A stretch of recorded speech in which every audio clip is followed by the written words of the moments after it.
მოგესალმებით მეგობრებო. დღეს სტუმრად მყავს ბატონი ზაზა შათერიშვილი. ზაზა, მოგესალმები. მოგესალმები ნიკა, როგორ ახარ? კარგად, გაიხარე, დიდი მადლობა. თავად როგორ გიკითხო? კარგად, ღვთის და წყალობით. იცოცხლე და დღეს მნიშვნელოვან თემაზე გვექნება მე და ზაზა საუბარი. ძალიან მსურდა რომ ზუსტად ზაზასთან დამეძრა ეს თემები. დღეს შესულდა 4 წელი რუსეთ-უკრაინის ომის დაწყებიდან. სხვადასხვა ექსპერტთა ჯგუფები თუ სხვადასხვა პირები, სახელმწიფოს პირები ამას ზოგი ეძახის სამხედრო სპეციალურ ოპერაციას, მაგრამ ჩემი წარმოდგენი და ჩემი შეფასებით ეს არის წმინდა წყლის ომი. ომი სხვა არაფერია, როცა ორი ქვეყანას შორის კონფლიქტი მიმდინარეობს და 2000 კილომეტრზე მეტი არის შეხების წერტილი, ანუ ფრონტის ხაზი და 4 წელი გრძელდება. ეს არის ჩემი აზრით ჩვეულებრივი ტიპიური ომი. და ყველაზე მტკივნეული ის არის, რომ ეს ხდება ჩვენს მეზობლად და ორი სლავური ერი ებძვის ერთმანეთს და მოსრსავლებს რა ზოგიერთების გულის გასახარად. და მე მინდა ზაზა ესეთი რამ შემოგთავაზო, რა შეიცვალა 22 წლის 24 თებერვალს და მე მოხარული ვიქნები და ჩემი აუდიტორია რომ შენი ანალიზი მოვისმინოთ. პირველი ვლადიმერ პუტინმა ფაქტობრივად პოლიტიკური თამაშის წესები შეცვალა 24 თებერვალს და ყველაფერი თავდაყირა დააყენა. ანუ დასავლეთის გენგეგმა, როგორც იყო, ფაქტობრივად მის განვითარებას ხელი შეუშალა და შესთავაზა თავისი თამაშის წესები. მეორე ის რომ ესე იგი ომის დაწყებასთან ერთად ერთი ხელის მოსმით უცებ გაქრა კოვიდის პრობლემა, საერთოდ თვითონ არ ყოფილა.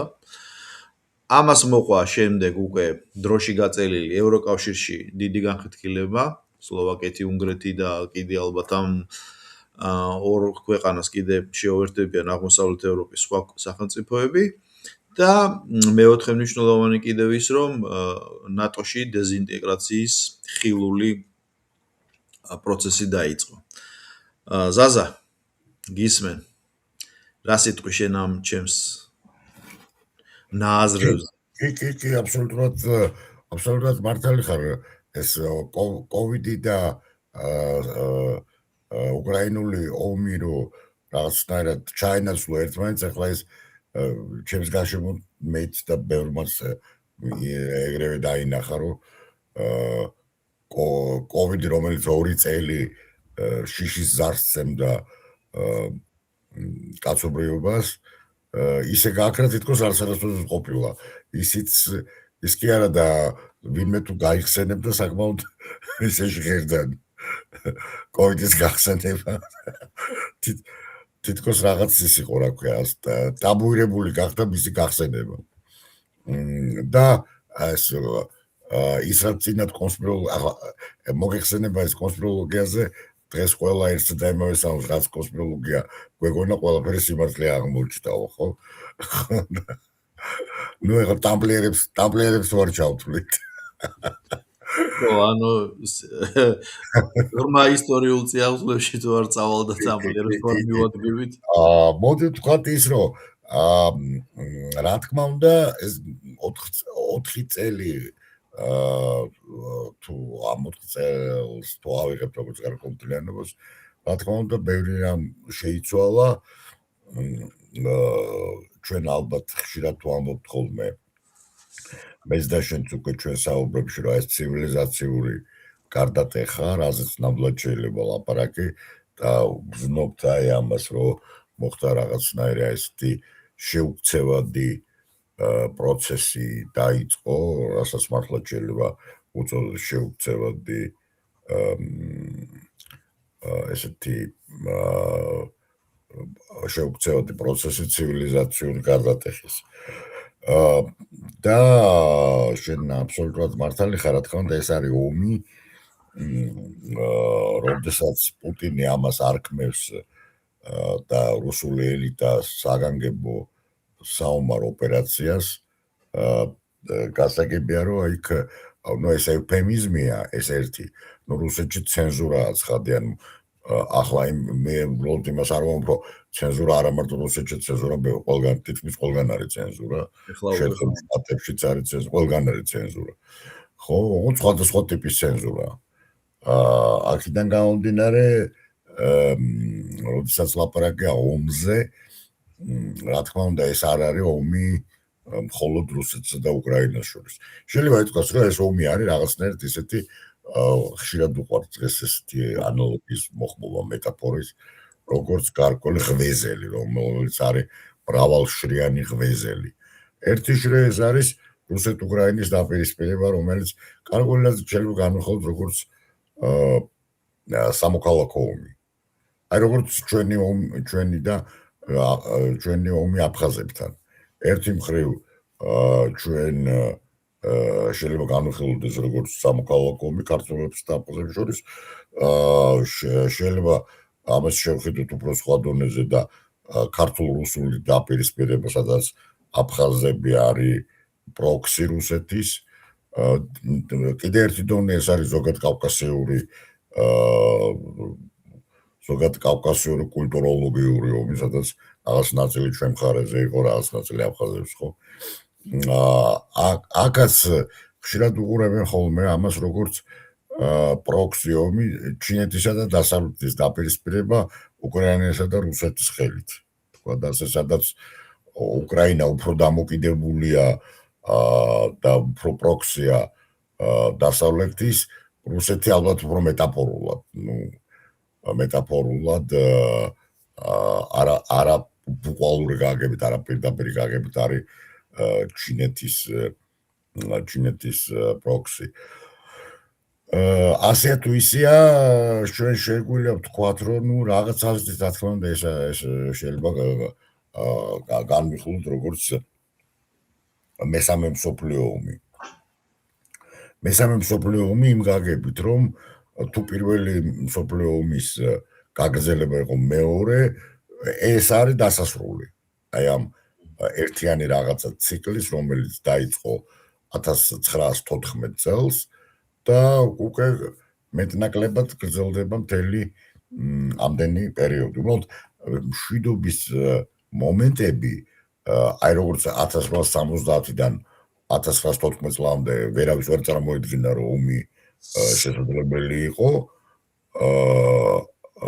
აი ეხლაც აი საბჭოთა კავშირის აი სადღაც აი 60-იანი წლებიდან დაწყებული საბჭოთა კავშირის კოლაფსის და დაანგრევის მერე, ყველას ეგონა, რომ ამ ტიპის კონფლიქტი ევროპაში შეუძლებელია.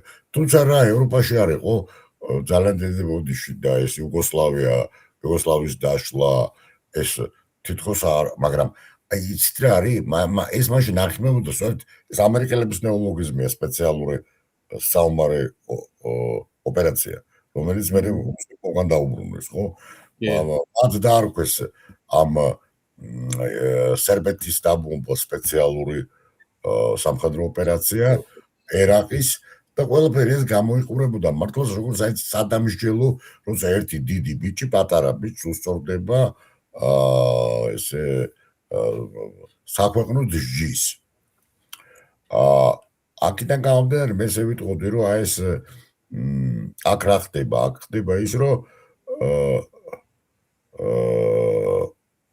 თითქოს ესეც უნდა მომხდარიყო, რომ აი დიდი რუსეთი, პატარა შედარებით პატარა უკრაინა, ხო უკრაინა თლად პატარა არ არის, მაგრამ აი მე გაგხსენებ ძალიან ბევრი მაგალითად თვლიდა არა მარტო რუსეთში, დასავლეთშიც, რომ ეს ომი დამთავრდებოდა ერთ კვირაში.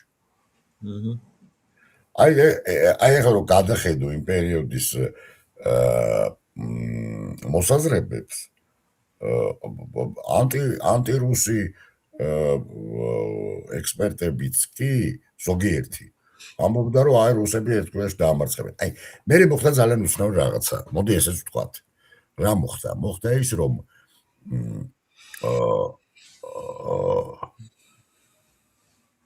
დაინახეს ვიღაც ინტერნეტზე იყო ესეთი, რომ აი თუმცა რუსეთი არ არის ისეთი ძლიერი. მეორე მხრივ სანამ ამას ვიტყოდით, ერთი რაღაცას ვთქვათ, რომ ამ შეჭრას მოყვა სტამბოლის მოლაპარაკებები, ხო? რომელიც საკმაოდ მალე დაიწყო 22 მარტში დაიწყო, ხო? და მე არ მახსოვს ხო? ხო, ანუ შეიძლება ვიკიპედიაში. ნუ მაგრამ დასრულდა, ნუ როგორც პირველმა რადგანაც არახამიამ თქვა, აქედან არახამიამ გახეთქა, ასე ვთქვათ, ეს ამ ბავი გამოიტანა შიგნიდან და ნუ ეხლა ყველა ამას ეხმობა.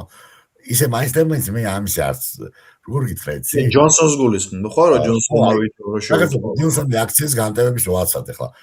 ნუ კი შეიძლება ესეც, აი საერთოდ ბრიტანეთს ერთი უცნაური რამ დაშჯემდა იმპერიის დაშლის და განსაკუთრებით სუეცის კრიზისის მერე შემდეგაც არის შემდეგაც საერთოდ იმპერია როგორც ასეთი დასრულდა ყველა დონეზე, ხო? და ძალიან საინტერესოა ამ სუეცის კრიზისის დროს საბჭოთა კავშირი და ამერიკა აღმოჩნდნენ ერთ მხარეს. ხო, ეს ისე იმათვის, ვისაც მანიკიური აღქმა პოლიტიკის, რომ თეთრი და შავი კეთილი ამერიკა ბოროტი რუსეთი და ხო. ორივემ სერიოზულად მიიღეს მონაწილეობა ამ სუეცის კრიზისში, სადაც ბრიტანეთის, ასე ვთქვათ, ძალმოსილება საბოლოოდ განხარდა. მაღალი ფრაზით ვთქვათ. მოკლედ ასეა თუ ისეა, მოდი ვთქვათ ეგეთ რაღაცა, რაღაც მომენტში ჩანდა, რომ თითქოს აი მოლაპარაკებები და ამ საგანგებო საომარმა ოპერაციამ, როგორც ითხოვდა პუტინი და საკმაოდ შეზღუდული კონტინგენტი, თქო თავიდან 700,000 კაცი შეიყვანა. თუ ეს მართლა რაღაცა ძალიან სერიოზული ომი და ყოფილიყო, ნუ ქვეყანა რომელიც თავს ესმის სამჯერ მეტი უნდა იყოს ვინმე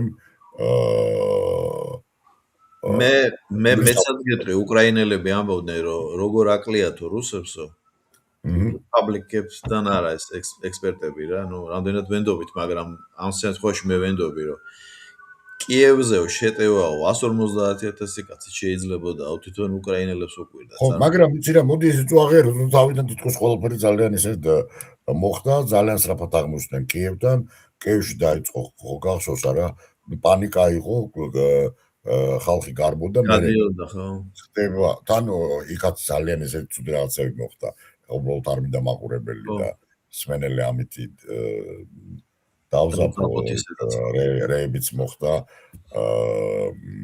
და მაგრამ ასეა თუ ისეა მოკლედ ყველაფერი ისე წარიმართა რომ თითქოს უკრაინა უნდა წასულიყო დათმობებზე ხო და რაზე იყო ლაპარაკი 4 რეგიონზე ცხადია ნეიტრალური სტატუსი ასე შემდეგ ეხლა ძალიან ბევრი სხვადასხვა როგორც იქით მხარეს ისე აქეთ მხარეს ახლა უკრაინელ ექსპერტებს გულისხმობ ექსპერტები რომლებიც არიან ოპოზიციაში და ექსპერტები რომლებიც არიან ოფიციოზის მხარდამჭერი ხო ძალიან ბევრი ამბობს ესეთ რამეს და სწორია გარკვეულწილად რომ დღეს ვერავინ ვერ წავა მოლაპარაკებაზე მე უბრალოდ ეს ვერ წარმომიდგენია ამა მაშინ ეს 4 წელი გავიდა ნუ 1,5 მილიონი ადამიანი დაიღუპა როგორც ჩანს თან დაიკარგა უკრაინის მხრიდან დაახლოებით ამდენ რუსეთის მხრიდან კაი რუსეთს ახლა თავი დაავანებოთ მაგრამ რისთვის იბრძოლა უკრაინამ 4 წელი რომ დაედო კიდევ უფრო უარესი პირობებით ზავი ხო აქედან გამომდინარე მოდი პირდაპირ ის ვთქვათ რომ მე უბრალოდ ვერ წარმომიდგენია როგორ უნდა აქ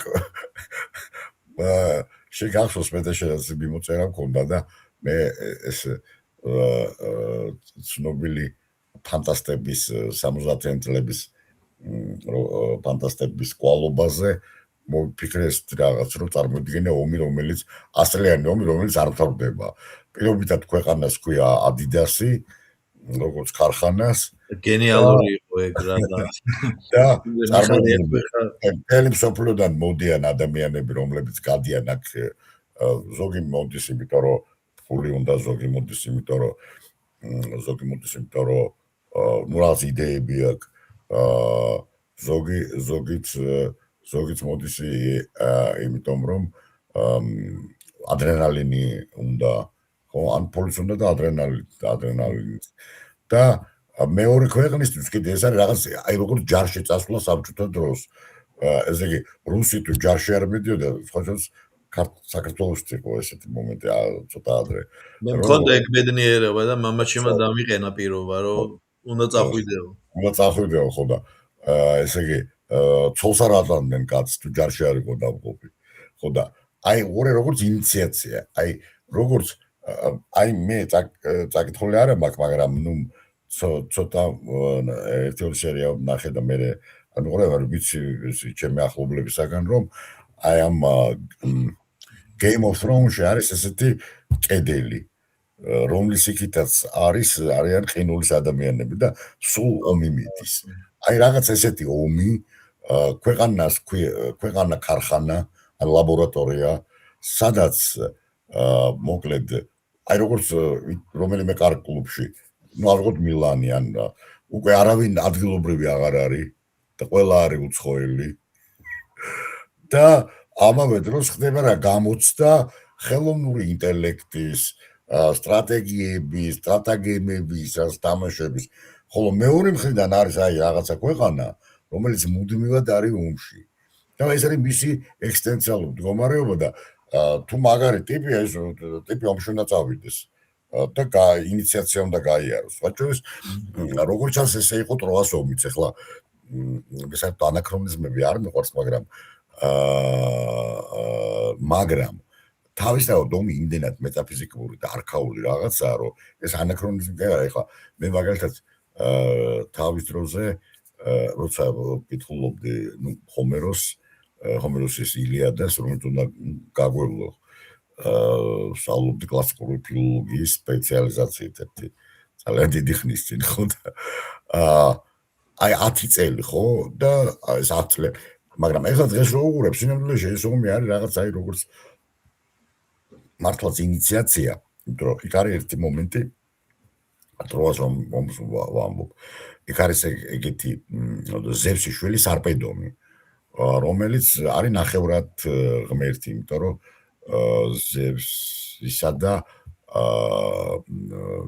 ჯოლივრი ადამიანის ხელმწიფის ქალიშვილის თორცების შვილია და მიდის ამ ომში და იქ იღუპება და ხდება ღმერთი სიკვდილის მერე. ხო და ну რაღაც ინიციაციაა, სხვაჯერ აქილევსიც ხშირად ამბობს, რომ ის იბრძვის კლეოს აფლიტონ უჩქნობის სახელისთვის. შობს სახელის მოხვეჭა ყოველ სამოსახვეჭელსა. რომ რამდენჯერ მე ამბობს, აი ეს პოემა ანუ მას ააკეს განცდა რომ აი იმღერებენ მათი გმირობის შესახებ და ეს მისი უჩქნობის სახელი და უყვდავი სახელი და ეს ილიადაში ხო აი რაღაც ეგეთი წარმოვიდგინე ერთ მხარეზე ეს როგორც ლაბორატორია ქარხანა სადაც ხდება გამოცდა ნოუ-ჰაუების ბრენდის და რაღაც მეორე მხარეს აი ესეთი ვთქვათ ასე ჯარი მუდმივი ომი როგორც ყინულის ისე გენიალური ბუფერია აი მე ესე ვიტყოდი რომ უკეთესი ბუფერი როგორც ომი როგორც ქრონოტოპოსი შეუძლებელია უბრალოდ ისე ვიმეორებ რომ ამ ტერიტორიას უნდა ერკვას ოღონდ არა რაღაც ქვეყანა არამედ როგორც ქარხანა ისე აი ადიდასი ეს რა თქმა უნდა არის ისე ვიმეორებ დისტოპია utopia აი მე რომ მქონდეს წერილის ნიჭი ხო რაღაცა ესეც დავწერდი როგორც ფანტაზია ფანტაზია განავითაროს წერალმა ხო ისე შენ იდეის ავტორი ხარ და ეხა არა იდეა შესხმა უნდა იდეა მეორე ხარისხოვანია თავარი არის აი გენიალური დოსტოევსკი სულ კითხულობდა კრიმინალная хроника გაზეთებში. ნუ არ ვიცოდი. კი, სულ კითხულობდა და რაღაცა кейს რო ნახავდა, აი მას ამوارჩევდა, აი ბრაჭა კარამაზოვი, ეს არის დაწერილი кейსი აიღო, სადაც მამის კვლელობის მსგავსი ისტორია არის რაღაც ესეთი და აქედან განავითარა თავისი გენიალური რომანი. ბესი ასევე არის აღებული ნეჩავის წერენ, როცა მოკლა სტუდენტი, აი აქედან განავითარა ეს სხვა შორის მე გირგვლიანის ამბავი რომ მოხდა, მე სპეციალურად გადავიკითხე ბესი და ეხლა სახელებს და გვარებს არ დავასახელებ, ვინც ამაში მონაწილეობდა და ვინც ამის სული შემდგმელი იყო და აი შენ თვალით რო ხედავ რა ეს არის ვერხავენსკი ეს არის ლიპუტინი, ეს არის ერკელი, აი პირდაპირ ხედავ და ეს იდეაც მქონდა ესეთი ჩემ ახალგაზრდას უთხარი კიდეც კინო რეჟისორს, რა როგორ უნდა იყოს აი სედუქციონი დიაბოლიკ, როგორც აქ პროკოფიევს, ხო?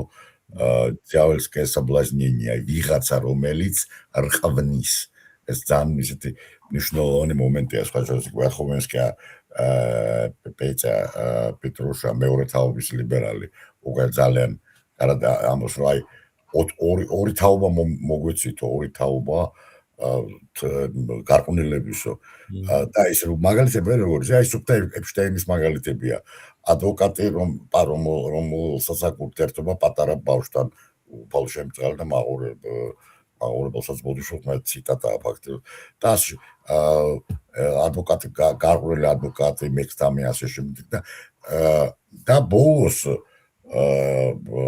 თავი რომელშიც არის სწორედ სტავროგინი რომელიც პატარა ბავშვს გაუპატიურებს გოგონას რომელიც თავს იხჭობს და ამას წერს და მიაკ ტიხონთან რომელიც არის მღვდელი ბერი და აი სწორედ ესე ვიტყოდი რომ უკეთესი ილუსტრაცია უკაცრავად ესეთი გამოთქმისთვის ამ ეპშტეინის მე უბრალოდ ვერ წარმომიდგენია და გენიალურ ფრაზას ამბობს მღვდელი ტიხონი некрасивость преступления ულამა არაესთეტიკური დანაშაული ხო აი და ამ ისე ამ ეპშტეინშიც ამას რომ ისმენ ან რაღაცა ხო აი მთავარი მომენტი რა არის არაესთეტიკურობა რაღაც აი ულამაზობა უშნო დანაშაულის არაესთეტიკურობა მე ესე ვიტყოდი მე ხა ჩვენ ცოტა გვერდზე გავუხედეთ თუმცა მე თუ მკითხავ ეს კონტექსტია დიდი ხო ეს არის ყველაზე მნიშვნელოვანი მე რაღაც შემიძლია გითხრა რომ დასავლური ცივილიზაციის დასასრულს ჩემთვის სამი რამ განასახიერებს ეს არის უკრაინული ომი ხელოვნური ინტელექტი და ეპშტეინის კუნძული სამი მოირა რომელიც აი ამ სულთ მოგზავ დასავლეთ თავზე აზის როგორც სამი ყორანი სამი მოირა და მე ესე ვიტყოდი რომ თუ ეს ომი აღმოჩნდა მართლაც რაღაცნაირ ბედის წერა როცა დასავლეთმა გადააჭარბა საკუთარ ნუ ხა ბევრი ფიქრობს რომ ნუ ეს მაინც deep state-ი ხა მე არ ვარყოფ იმას რომ რა თქმა უნდა ჩვენ შეგვიძლია deep state-ზე საუბარი და უნდა ვისაუბროთ კიდეც გლობალიზმი ფართო გაგებით რა თქმა უნდა მაგრამ ნუ არის ესეთი მომენტები როდესაც როცა ეშლება deep state-ს აი აკელა პრამახნულს აცილა აკელამ ხო და აი deep state-საც ეშლება ხო და აქედან გამომდინარე მე ესე ვიტყოდი რომ ეს არ არის შემთხვევითი რომ როგორც აი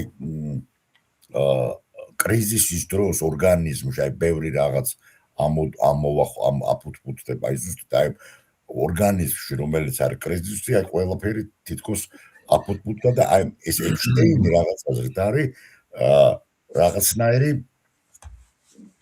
მე ესე ვიტყოდი ტრიგერიც კი არა აი მთელი კომპლექსი აი ამ დაავადებათა რაღაცა სერიის ასე რომ ამ ომმა მართლა ძალიან სერიოზული რაღაცები გამოიწვია შენ რომ მაპატი ხوار გაგაწყვეტინე არა ანუ რაზგეუბნები ისევ შესიმას უგუნები რომ აი და კოვიდი დაიწყო და ეპშტეინით დასრულდა ანუ კოვიდი რომელიც უნდა ყოფილიყო რაღაცნაირი აი ყველაზე ის გამოხატულება მე თუ მკითხავ აი ამ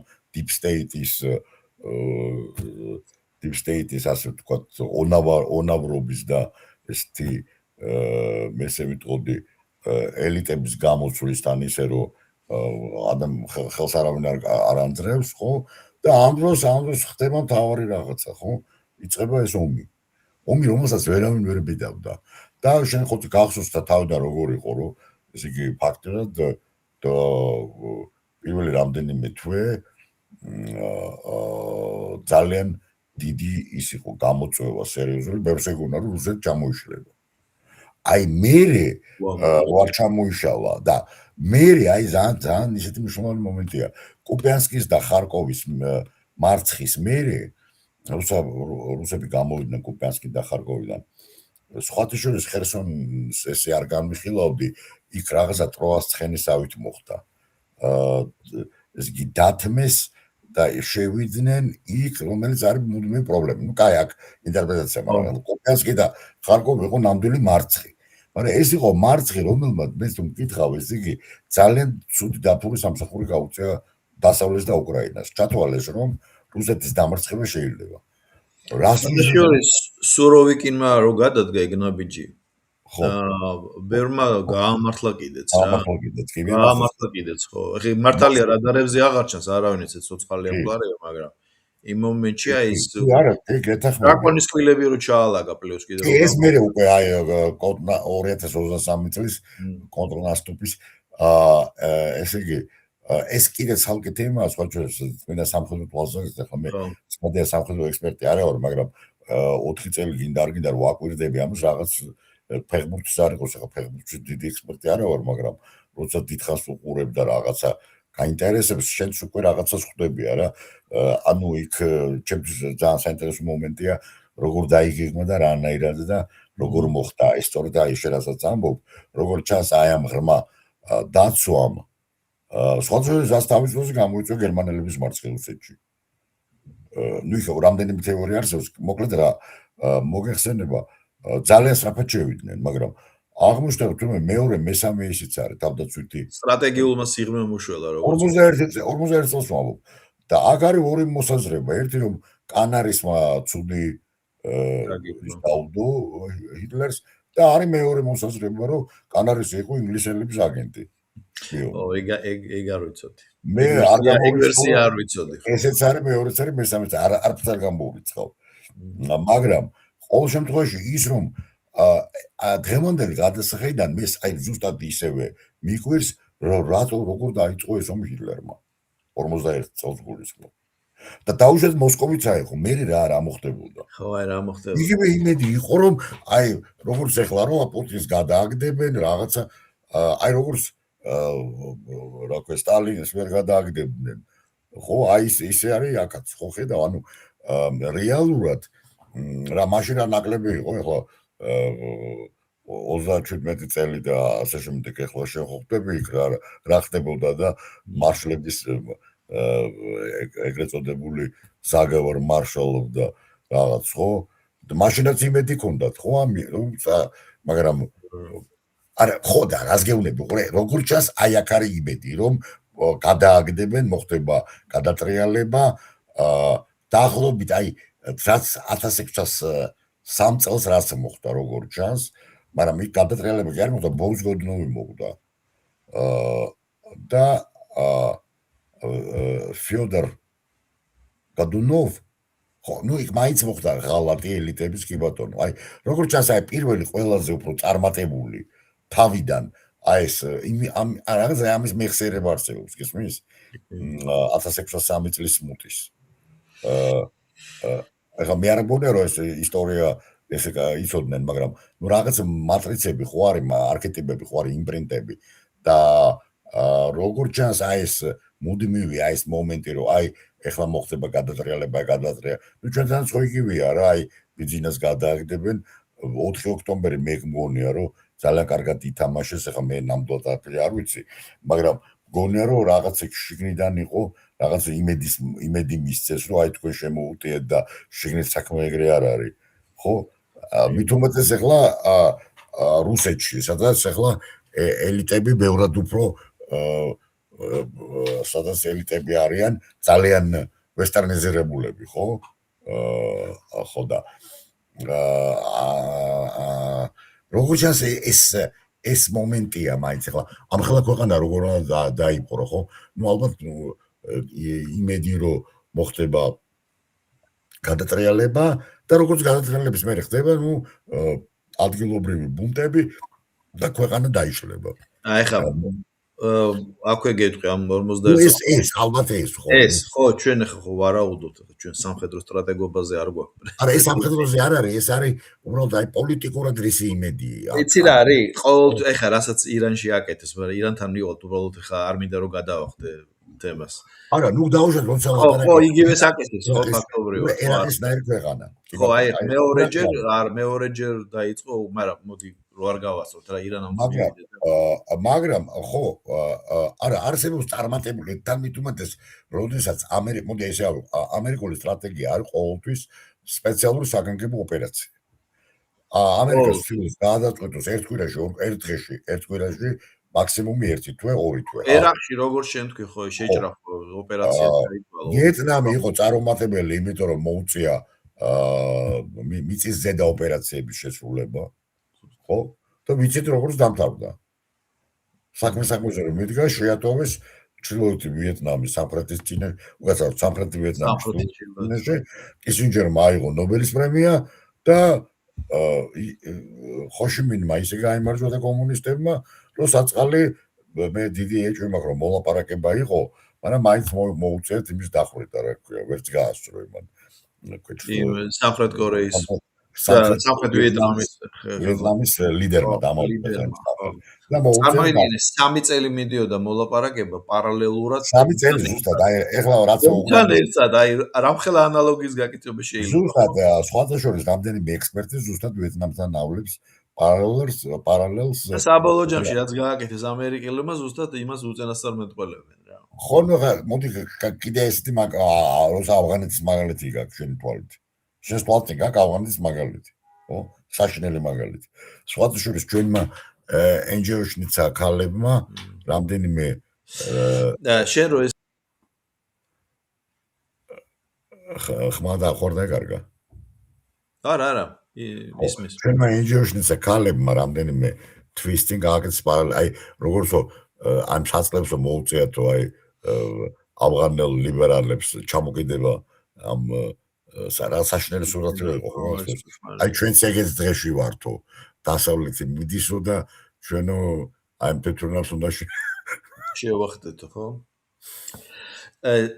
ისე 41 წელთან დაკავშირებით აი რატოღაც არ მჯერა რომ სტალინთან როცა მიდიოდა ინფორმაცია სადაზვერვო სამსახურების რომ ომს იწყებს და ეს რომ რეაგირებას არ ახდენდა რა ზუსტად ეგ ხონდა რა რასისკა ეგლუბინას გამოყენება უნდა ვიხდი ეს მომენტი იყო როცა აწყობდა მე მგონი სტალინს რომ ის შემოსულიყო რა და უბრალოდ 10-ია იქამდე და გამოიყენა ზუსტად ნაპოლეონის აბსოლუტურად გეთახმები ეხლა ომში ხო ვიცი რა არ მთავარი როგორც იმიტომაც გაავლო მუსრი ნუ ცუდი ამბავია იმიტომ რომ იმ ხალხს თავმომავლები ყავდა დიდი ტრამვებია ეხლა მაგრამ 37 წლის ჩისტკა და ის გენერლები ჯერ კიდევ რომელიც ცარსკაია რასიაში მსახურობდნენ და რომელიც იყო შანსი რომ მოწყვლადი ყოფილიყვნენ დასავლური აგენტებისთვის და ეხლა სტალინს რომ ინგლისის ნაჩალიჩარები ხო გახსოვს ახლა იმანის სხვა ნიკა მაცოტა უცნაური სურათია ხო ესე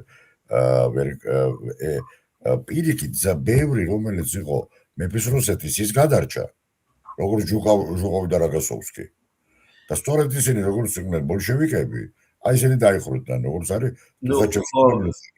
ხო მაგრამ ძირცაც მინდა ხო ბატონო გეთახმები ხო აი ამ მახავიკმა რაღაცნაირად გაიარა უცნაურად მაგრამ ლოგიკა გასაგებია ჩვენ ლიბერალები გვეუბნებიან რომ სტალინი იყო შიზოფრენიკი ხო და არ დაუჯერა დაზვერვას როგორ არ დაუჯერა უბრალოდ შემოუშვა რა დღეს უკვე გესმის რომ ომის ლოგიკა არის სხვა ლოგიკა ხო განსხვავებული არა დაიკარგა და შემოვიდა იგი ხო და ნუ მოკლედ მე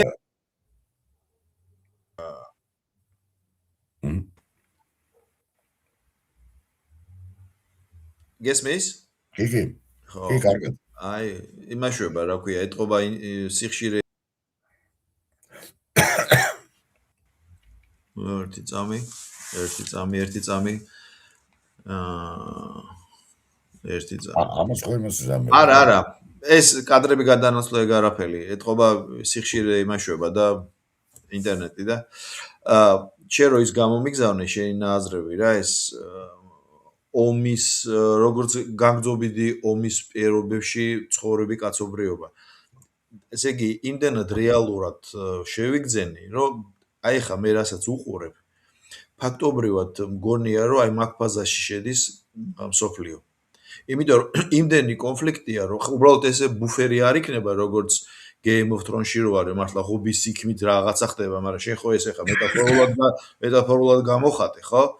და აი წარმოიდგინე ისეთი სიტუაცია, რომ სადღაც ქვეყანა იმაშობა რაღაცას ავითარებს ინდუსტრია იმაშ როგორ გითხრა ფორმას იცვლის ახალი ტექნოლოგიები როგორც შენ თქვი და სადღაც საერთოდ მიწასთან სწორდება კაცობრიობის რაღაცა ნაწილი რა და ეხლა უბრალოდ უცნაურიც რა არის რომ გამომდინარე იქიდან რომ ეხლა ვიტკოფმა გააკეთა ესეთი განცხადება რომ უცნაური რომ შესაძლოა შემდეგი სამიტის დროს პუტინი და ზელენსკი შეხვდეს და რაღაცა CNN-ს მიცავ თუ Fox აღარ მახსოვს ინტერვიუ და მე ერთ დათქმა გააკეთა თუ შეთანხმება მოხდა და აი ამითი ფაქტობრივად თავის ის ინტერვიუ გაანულა რა იმიტომ რომ ზუსტად შეთანხმება არ არის რა და რაზე უნდა შეხვდნენ და ისე მგონია რომ აი როცა პუტინმა ეს კონფლიქტი წამოიწყო ხო იცი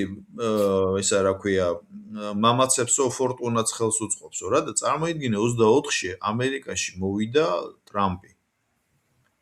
ეხლა ამის გათვლა ხო წარმოუდგენელი იყო, მაგრამ წარმოიდგინე ამერიკის მხრიდან ოპონენტად მოევლინა გემბლინგმენი რა. ნუ აქ არის თუნდაც ხო მოთამაშე იყო ეხლა რაც გააკეთა აურდაურია და თავის წესების შეთავაზა და 24-ში მოევლინა ოპონენტად კაცი, რომელიც მსგავსად პლუს მინუს აზროვნებს. და იმიტომაც ამბობენ რა დაგავარნიაკ, ზოგი ამბობს იმზე ყომარობენ. იცი რა არის შენც გაგიგია რა თქმა უნდა და ბევრი იყენებს ამას ნოსდი კონსპიროლოგიური თეორია თქვა არ მომიბრუნდება იმიტომ რომ იმდენი რაღაცა იმდენი რაც კონსპიროლოგია გვეკუნა რეალობა აღმოჩნდა ხო რომ მოხდა გადატვირთვა იმ აზრით რომ აი მოდე აი ბაიდენის ესე არ გამოდის მოდე ტრამპი ეს სხვა ძალიან მაგრამ თავისთავად ის რომ შეერთებული შტატების ისტორიაში არის ესეთი უცნაური მომენტი რომ ჯობია მოკლა ვინემ გაუშვა ოპონენტად და ოპონენტად თუ გაუშვა აი რაც ხარის დაემართა ხო ამიტომ ჯობია მოკლა ყველაზე არჩეულებული იქნებოდა რა თქმა უნდა პოლში მწყალ ადამიანს ვლაპარაკობ მაგრამ ისო იდეალური იქნებოდა რა თქმა უნდა ტრამპი რომ მოეკლოს როგორც თავის დროზე რამდენჯერმე მოხდა ხო ეს ამერიკის ისტორიაში ერთ-ერთი აი აღმოჩნდა მეფისფერ მხედრიონის რობერტ პენ უორენის რომანის ინსპირაცია შტაგონების წყარო ხო ლუიზიანიდან წამოსული პრეზიდენტობის კანდიდატის კვლელობა ხო და მაგრამ აქ მეტაფიზიკური ნაწილი ერთვება ხვდები? და აი ამაში რომ დაიწყო, ტრამპი გადარჩა. ხო. ხო, გადარჩა ფაქტია ხო. ხო, აი ეს არის ის შემთხვევითობა, უყურე რა არის რა თქმა უნდა, ყველა თეორიას აქვს თავისი გარკვეული ზღვარი. ხო? და ამას ქვია შემთხვევითობა. თეორია ვერ იწევს შემთხვევითობას. თეორია არის სისტემური, მათ შორის deep state-ის თეორიაც, ნებისმიერი მარქსიზმიც, ხო, რომელიც თითქოს არ არის კონსპიროლოგიური, მაგრამ ნუ აქვს ეგეთი ელემენტებიც. სისტემური თეორია როგორც სისტემა ვერ იწევს შემთხვევითობას. ამ დროს ისტორია არის ისტორია თავისი არსით არის უნიკალური ხდომილებების ჯაჭვი. აქედან გამომდინარე ყველაზე ძალიან რაც აი ბეძნებს არ ქონდათ ისტორიის თეორია. ქონდათ კოსმოსის თეორია, მაგრამ არა ისტორიის. ისტორია მიიჩნეოდა ბერძნებს მიაჩნდათ, რომ ისტორია ეს არის ეთიკის ნაწილი, რომელიც საჭიროა აი მაგალითები იმისათვის მაგალითები, რათა ნუ კონდეს რაღაც გარკვეული ეთიკური პარადიგმა. ისტორიის გაგება გაჩნდა ქრისტიანობაში. უფრო მეცაც გეტყვი. ოღონდ ეხლა რას გულისხმობ ისტორიაში? დასასრულის იდეა თავიდან მიიდო ქრისტიანობაში. მე ქრისტეს მეორედ მოსულ, მაგრამ აი რა არის ის დრო, რომელიც არის მის პირველსა და მეორე მოსვლას შორის. აი ეს როგორ უნდა გავიაზროთ. და როდესაც რომის იმპერია დაინგრა, ყოველ შემთხვევაში მისი ერთ-ერთი 410 წელს, როდესაც ალარიხმა რომი აიღო, ნეტარმა ავგუსტინემ დაიწყო წერა თავისი თხზულების De Civitate Dei. ეს არის პირველი ისტორიის ფილოსოფია. მანამდე ბერძნებს ეს ჟანრი არ ჰქონდათ, რაღაცა მსგავსი იყო პოლიბიოსთან და სიმაციანთან ჩვენ სადაც მე-3 საუკუნეებში, მაგრამ ის ცოტა სხვა, მაგრამ ის რომ აი ისტორია არის ის შედგება რაღაც გარკვეული თქვა და ასე ციკლებისაგან, მაგრამ თან არის შეუქცევადი, რომელიც მთავრდება. ხო, აი ეს მოდელი 6 ციკლიანი მოდელი, ხო, თუ არ 7 ციკლიანი, ეს შემოგთავაზა ნეტარმა ავგუსტინემ, რომელიც პრინციპში დღემდე არის ნებისმიერი პარადიგმა ნებისმიერი ისტორიის თეორიის. აი ეს არის ძალიან მნიშვნელოვანი. ხო და აი მე რას ვიტყოდი, რომ ჩვენია ეს მომენტი, აი დღევანდელი, რასაც შენ აი 4 ყველაზე ვლაპარაკობთ, ხო, აი თუნდაც ამ ომის, არა? ჩვენთვის ყველაზე მნიშვნელოვანი რა არის, რომ ჩვენ ვხედავთ რაც გარკვეული ციკლის დასასრულს. ეს ომი რო დასრულდება, რაღაცა ციკლი დასრულდება. არ დასრულდება. ხო, მაგრამ რაჩენ გავამიგზავნა და რაზეც ახლა 2 წუთის წინ ისაუბრე, ეს საშუალებაც ხო არსებობს, რამაც შემძრა, მართლა გეუბნები. აი ნონ-სტოპ ომი რო იქნება, აი ნონ-სტოპ ომი. გახსოვს ეს ანალოგიაც მოვიყვანე on პირიქით კონტრასტზე. 1992 წელს მარიო ვარგას ლიოსამ დაწერა რომანი, რომელიც შეიძლება ქართულად ესე ითარგმნოს ბოლო ჟამის ომი. ბრაზილიაში ხდება მოქმედება ბოლო ჟამის ომი. და მე ესე ვიტყოდი, რომ ეს არის ომი სამყაროს დასასრულამდე. არა ბოლო ჟამის ომი, არამედ ომი აპოკალიფსამდე, ბოლო ჟამამდე ომი. ანუ 100 წლიანი ომი თავისი არსით. ანუ პრინციპში ამ ომში არის რაღაცა ისეთი, რომელიც გვეუბნება, რომ ის არც უნდა დასრულდეს. რაჩენ დაშვებები გააკეთე, შესაძლებელია მართლა ესე მოხდეს რა. ღმერთთან უკნას, მაგრამ უბრალოდ რა მაძლევს კიდე იცი ამისი, მეც რომ სამყარო უბრალოდ ესე საზღვრით არ არის სახაზავით გაყოფილი, მიხვდი და შესაძლოა აი ამან გვიშველოს რა, იმიტომ რომ მაინც უნდა სადღაც კაცობრიობამ უნდა ჩააცხროს ეს კერები. თორე მართლა რო იყოს ეს მსოფლიო ესე ორ ნაწილად სწორხაზოვნად გაყოფილი, ხო, სადღაც მართლა გაგრძელდებოდა ეს ყველაფერი და მეორე ნაწილი, ნუ ამ ომის ხარჯზე აღორძინდებოდა ალბათ რა. იცი რა არის ყველაზე ალბათ უფრო ტრაგიკული და ცინიკური არის ის, რომ ამას კონფლიქტები სოფლიოში უამრავი კონფლიქტი მიმდინარეობს, ომი და ჩვენ არ ვაქცევთ ამას ყურადღებას. ჩვენ შეგვგულისხმობთ არა მხოლოდ მე და შენ და არა მხოლოდ ქართველებს. ანუ დავუშვათ აფრიკაში ახლა ამ რუანდაში რამდენი ხანია მიდის ეს კონფლიქტი, მაგრამ თითქოს ეს არც არის ეს აი კიდე რამდენი კონფლიქტია ხო ესეთი. რატომ? იმიტომ რომ ჩვენ ესე მიგვაჩნია რომ მნიშვნელოვანია ის რაც ხდება ევროპაში. და სოსო თქვა კიდე მე და სოსოს ქონდა და კიდე მნიშვნელოვანია სადაც კამერები არ არისო რა ოპერატორის. ხო, რა თქმა უნდა. აქედან გამომდინარე, ხო გახსოვს ჩვენ ამაზე ვილაპარაკეთ კიდეც რატომ იყო მნიშვნელოვანი ერაყის ომი, ხო?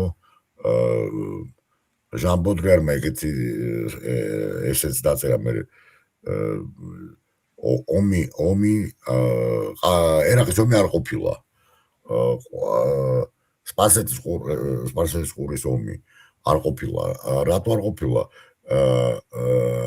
იმიტომ რომ ეს იყო პირველი ომი რომელიც იყო მედიალური ომი ხო შეწარმოდგენია ახლა მართლა პირდაპირ ვზივართ და ლამისაი მე კარგად მახსოვს კოპიანსკი და რუსები რო გარბოდნენ ლაივში ვუყურებდი ამას ხო ლაივში ვუყურებდი და ვკითხულობდით ან რას წერდნენ ესენი და ისინი უკრაინელები და რუსები ხო ხო და ეხლა მით უმეტეს ეს ხო კიდე 20 წელიწადში კიდე უფრო დაიხვეწა ეს ტექნოლოგიები და პრაქტიკულად შენ თვალით უყურებ პრაქტიკულად პირდაპირ რეპორტაჟი ომიდან რა ხო ხო და ამ დრონებმა საერთოდ შეცვალა ეს დრონები ხო და სხვათა შორის კიდე რაღაცა მინდა აღვნიშნო რომ ტიპოლოგიურად ეს სამი ომი განსხვავდება ერთი მეორისგან პირველი მსოფლიო ომი მეორე მსოფლიო ომი და მესამე მსოფლიო ომი ამიტომ იყო რაღაც გარკვეული ესეთი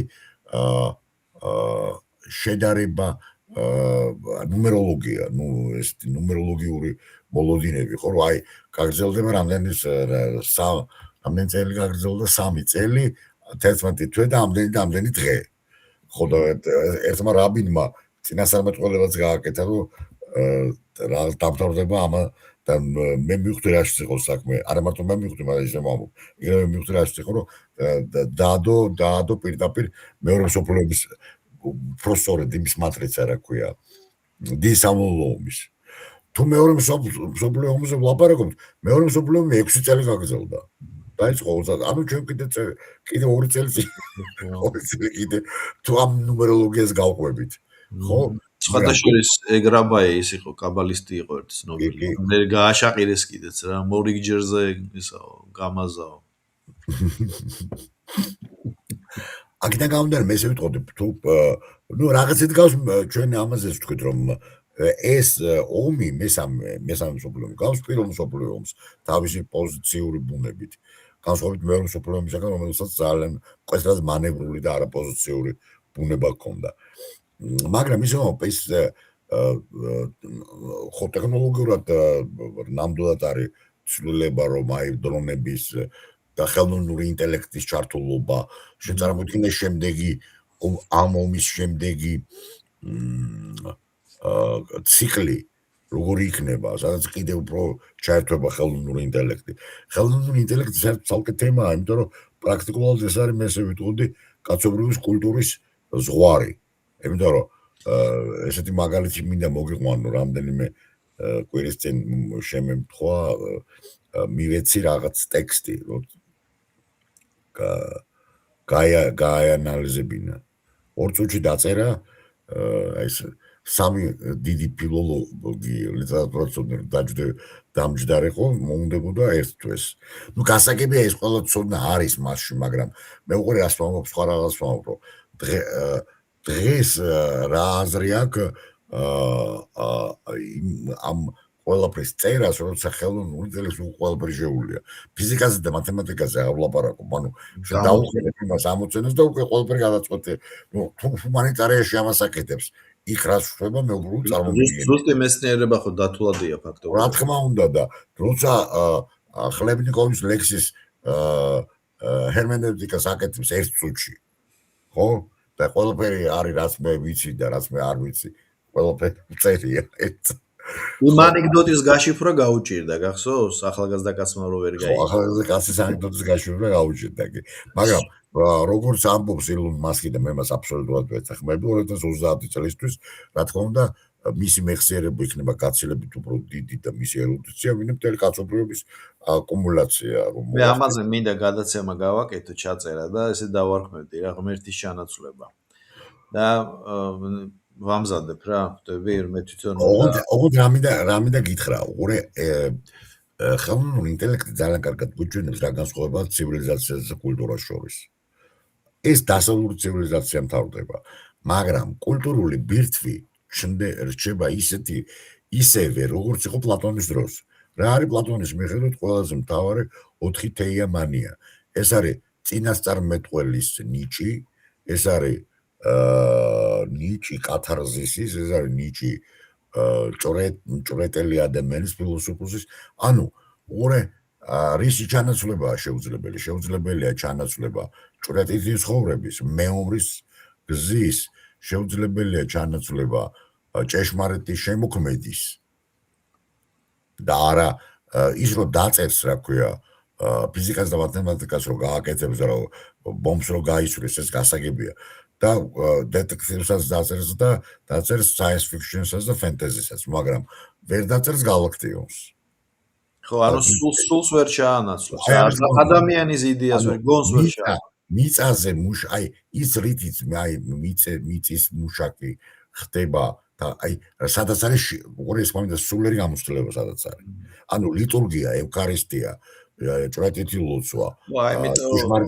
ხო, ანუ ერთი ფართო გაგებით ხედავთ სად არის ცივილიზაცია და სად არის კულტურა. ესმის? ანუ აღმოჩნდა რომ მთელი ეს ყველაფერი აღმოჩნდა ცივილიზაციური. ხო?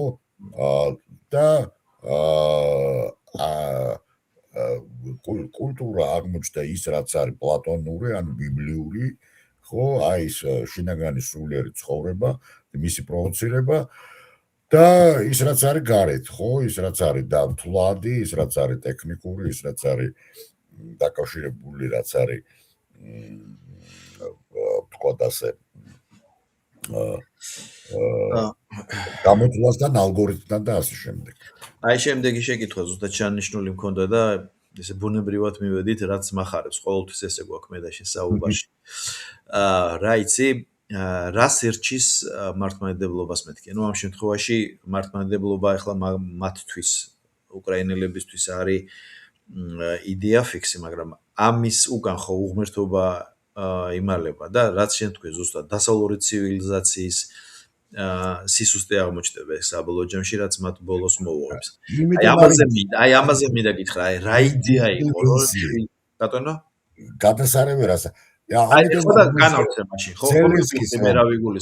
ზელენსკის რო ჯეიდი ვენსი ესე ესხმის თავს, უბრალოდ ყოველსა ქრისტიანობის დევნის გამო. ზუსტად.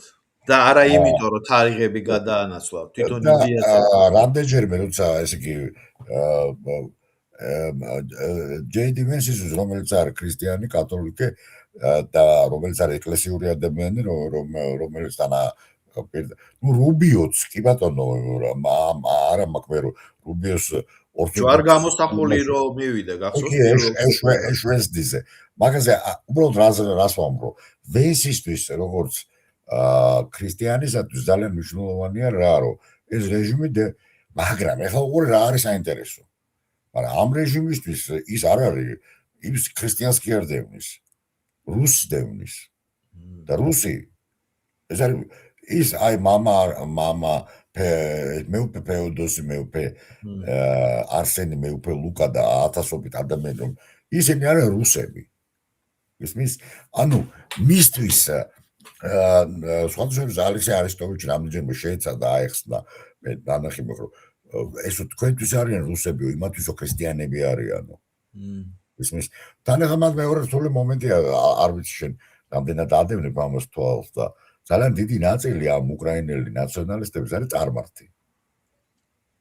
რომელიც კულტივირებას ახდენს აი ამ სლავური ღმერთების. აი წარმოიდგინეთ ჩვენთან რომ იყვნენ ჭეშმარიტი ქართველები, რომლებიც ებრძვიან წმინდა ნინოს როგორც ბიზანტიურ, ანუ რუსულ რელიგიას და არიან მიმდევრები გაცის, გაიმის და არმაზის და ზადენის. შეიძლება ისინი არიან, მაგრამ ახლა ესე არ ვიცი. აი მე მაგალითად კიდე ერთი დისტოპიის იდეა ეგეთი მაქვს, რომ დაუშვათ აი წარმოიდგინე ესე დისტოპიური ფენტეზი, სადაც აი გაცი და ეს მიმდევრები არსებობენ საქართველოში უჩუმად აი როგორც ამბლერები ეს კონსპირაცია და რას მომენტში გამოდიან ხოლმე წინა პლანზე და უნდათ ქრისტიანობის დამარცხება თქო. აი რუსთაველზე ვინც არიან, ისინი არიან არა ჯენზი, არამედ არმაზი და ზადენის და გაცის და გას მიმდევრები. აი შენ კარგად გახსოვს, როცა კუჩმა იყო პრეზიდენტი, გახსოვს მისი ფრთიანი ფრაზა. უკრაინა не Россия, უკრაინა це Ევროპა. და ამასთან ერთად ზუსტად პარალელურად დაიწყო პროცესი, აი ეს ეგრეთ წოდებული სკინჰედების მარშის, რომაული მისალმება და ბაალის მსგავსი ფიგურის თაყვანისცემა, შემდეგ მათი დაწვა. და აი მაშინ მივხვდი თან სხვათა შორის ეს ტიპიური გერმანული სვასტიკა არ იყო. უი. ზაზა. ზაზა. ბატონო.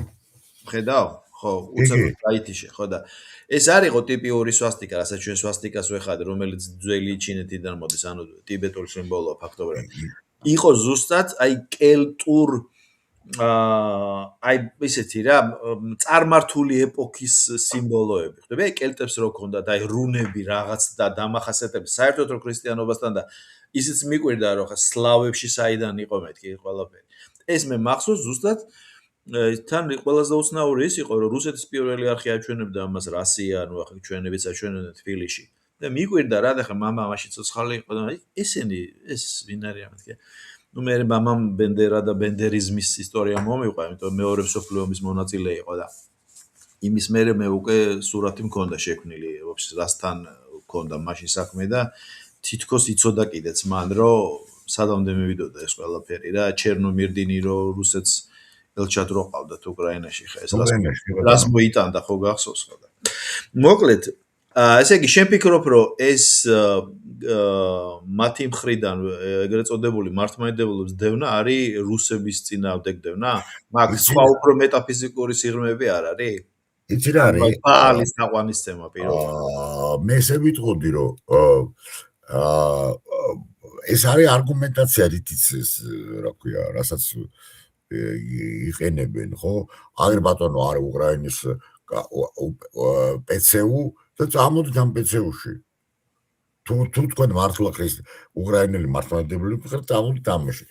ნუ ეხლა ეს რა მომენტია, იცი? ესე იგი